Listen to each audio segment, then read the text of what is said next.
नमस्कार दोस्तों, स्वागत है आप सबका मेरे इस चैनल में। आशा करते हैं कि आप सब अच्छे होंगे। आज हम इस वीडियो में गीता में बताए गए महत्वपूर्ण उपदेशों के बारे में जानेंगे। गीता के उपदेश कर्म करने और जीवन में आगे बढ़ते रहने की प्रेरणा देते हैं। ऐसे में किसी भी परेशानी का हल पाने और जीवन में सफल होने के लिए गीता की कुछ बातों का ध्यान रखना चाहिए।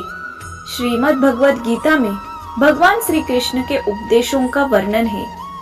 श्री कृष्ण ने गीता का उपदेश महाभारत युद्ध के दौरान अर्जुन को दिया था। कृष्ण ने अर्जुन को तब गीता का पाठ पढ़ाया था जब उनके कदम युद्ध भूमि में डगमगाने लगे थे। कहा जाता है कि गीता में जीवन की हर एक परेशानी का हल मिल जाता है। गीता के उपदेश कर्म करने और जीवन में आगे बढ़ते रहने की प्रेरणा देते रहते हैं। जो भी व्यक्ति गीता की इन बातों का जीवन में अनुसरण कर लेता है, वो हर कार्य में विजय हासिल कर सकता है। जीवन की सभी दुविधाओं और समस्याओं का हल गीता में मिलता है। तो आइए जानते हैं गीता के अनमोल उपदेशों के बारे में। गीता के अनुसार कठिन समय में जब मन से धीरे से आवाज आती है कि सब अच्छा होगा, वही आवाज परमेश्वर की होती है। इसीलिए कितना भी मुश्किल समय क्यों ना हो, हमेशा धैर्य से काम ले, क्योंकि इस समय ईश्वर आपके साथ ही होता है। आप कितने भी अच्छे कर्म कर लो, लेकिन समाज आपके बुरे कार्यों को ही सदैव याद रखता है। इसीलिए लोग क्या कहेंगे या क्या सोचेंगे, इससे बेहतर है कि आप अपना कर्म करते रहो। जन्म लेने वाले के लिए मृत्यु उसी प्रकार निश्चित है जितना कि मरने वाले के लिए जन्म लेना। इसीलिए इस विषय पर शोक मनाना व्यर्थ है। गीता में कहा गया है, जो इंसान किसी की कमी को पूरी करता है, वो सही अर्थ में महान होता है।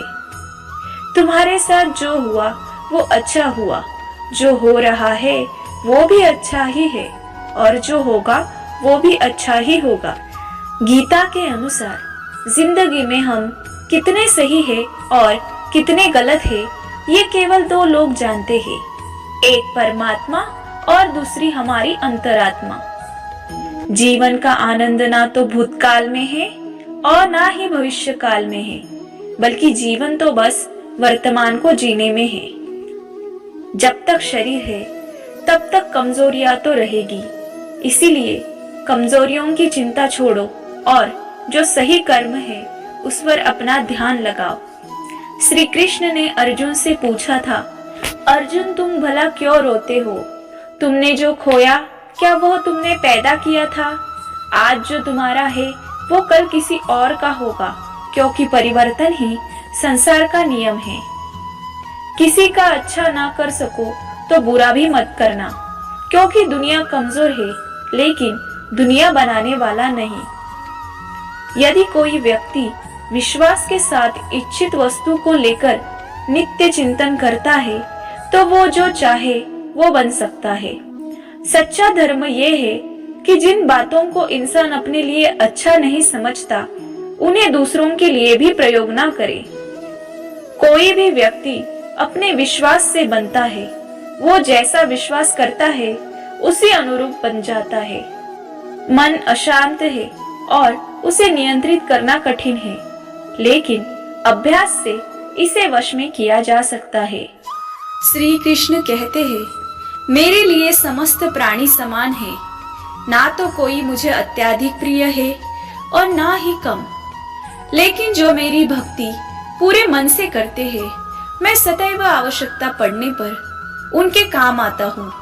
मन की शांति से बढ़कर इस संसार में कोई भी संपत्ति नहीं है। जो मनुष्य फल की इच्छा का त्याग करके केवल कर्म पर ध्यान देता है, वो अवश्य ही जीवन में सफल होता है। कोई भी इंसान जन्म से नहीं बल्कि अपने कर्मों से महान बनता है। अपना, पराया, छोटा, बड़ा इत्यादि को भूलकर ये जानो कि ये सब तुम्हारा है और तुम प्रति एक के हो। बिना फल की कामना ही सच्चा कर्म है। ईश्वर के चरण में समर्पण वही केवल धर्म है। जो व्यक्ति क्रोध करता है उसके मन में भ्रम पैदा होता है, जिससे उसका बौद्धिक तर्क नष्ट हो जाता है और तभी व्यक्ति का धीरे धीरे पतन होने लगता है। गीता में लिखा है, जब इंसान की जरूरत बदल जाती है तब इंसान के बात करने का तरीका बदल जाता है।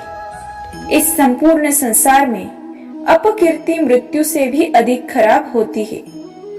सदैव संदेह करने वाले व्यक्ति के लिए प्रसन्नता ना इस लोक में है ना ही कहीं और। जीवन में सफलता का ताला दो चाबियों से खुलता है, एक कठिन परिश्रम और दूसरा दृढ़ निश्चय। जो मन को नियंत्रित नहीं करते उनके लिए वो शत्रु के समान कार्य करता है। कठिन परिश्रम से बचने के लिए व्यक्ति को भाग्य और ईश्वर की इच्छा जैसे बहानों के बजाय चुनौतियों का सामना करना चाहिए। गीता में कहा गया है कि कोई भी अपने कर्म से भाग नहीं सकता, कर्म का फल तो भुगतना ही पड़ता है। मनुष्य को अपने कर्मों के अच्छे और बुरे फल के विषय में सदैव सोचकर चिंताग्रस्त नहीं होना चाहिए। मनुष्य अपने विश्वास से निर्मित होता है, जैसा वो विश्वास करता है वैसा वो बन जाता है। जो मनुष्य प्रतिदिन खाने, सोने और आमोद प्रमोद के कार्यों में लिप्त रहता है वो नियमित तौर पर योगाभ्यास करके समस्त क्लेशों से छुटकारा पा सकता है। जब इंसान अपने काम में आनंद खोज लेता है तब वो पूर्णतः प्राप्त कर लेता है। आशा करते हैं कि आपको ये वीडियो अच्छा लगा हो। अगर आपको मेरा ये वीडियो अच्छा लगे तो प्लीज मेरे चैनल को लाइक करें, शेयर करें और सब्सक्राइब करें। धन्यवाद।